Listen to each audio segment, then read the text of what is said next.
আসসালামু আলাইকুম।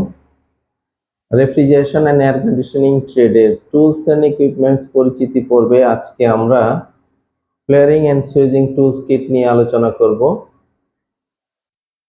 এইচভিএসি সিস্টেমের একটি অন্যতম গুরুত্বপূর্ণ এই হ্যান্ড টুলস, যার মাধ্যমে কপার টিউবকে আমরা ফ্লেয়ারিং এবং সুইজিং করতে পারি। এই টুলসটি একটি আধুনিক টুলস। এই টুলস সেটের মাধ্যমে আমরা বিভিন্ন সাইজের কপার টিউবকে সুইজিং এবং ফ্লেয়ারিং করতে পারি।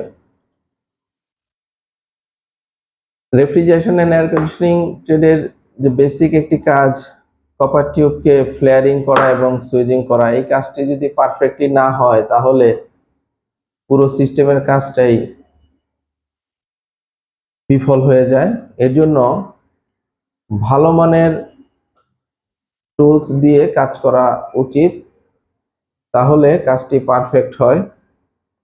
একটি সুইজিং টুল সেটে দুইটি অংশ থাকে, একটি ইয়োক এবং একটি ভাইস। এই ভাইসের গায়ে বিভিন্ন সাইজের কপার টিউবের সাইজ লেখা থাকে।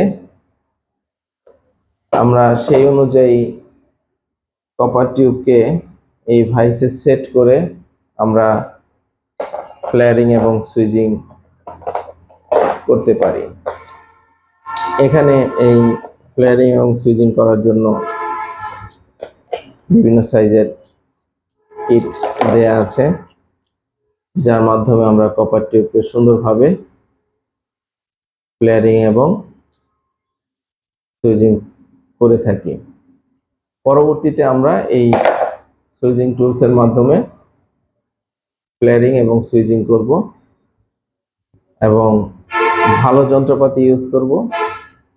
নিজের স্কিল ডেভেলপমেন্ট করার জন্য আমরা চেষ্টা করব এবং অন্যান্য ভাইদেরকে সঠিকভাবে আমরা এটার ব্যবহার শিখিয়ে দিব। তো আজকে আমরা একটি আধুনিক HVAC tools, flaring and swaging tools সম্পর্কে জানার চেষ্টা করলাম। ইন ফিউচারে আমরা এটার প্র্যাকটিক্যাল ব্যবহারের মাধ্যমে কপার টিউব ফ্লেয়ারিং এবং সুইজিং এর কাজ করব। কাজ করার পূর্বে অবশ্যই সাবধানতা অবলম্বন করব নিজের এবং যন্ত্রপাতির, এবং কাজ শেষে সকল যন্ত্রপাতি সঠিকভাবে যত্ন সহকারে আবার গুছিয়ে রাখব। সবাইকে ধন্যবাদ।